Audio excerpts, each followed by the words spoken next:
Buongiorno, dobro jutro, guten Morgen.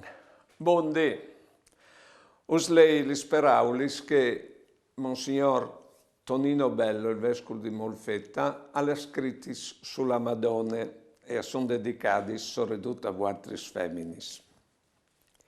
Sante Marie, femmine di ogni dì.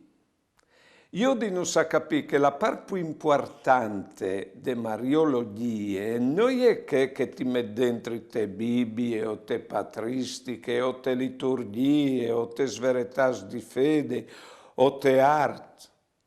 Ma io di non sa capire che tu sei diventato grande te tu chiase di Nazaret indulà che fra mies de spignatis de sgorletis, dai glemuzze, dai rodui de scritture, tu has provat in dut el toiessi femine, vivind la contentece cence malizie, e li samarecis cence disperazione. Augurios a vuatris, feminis, e buone giornate e buone vite.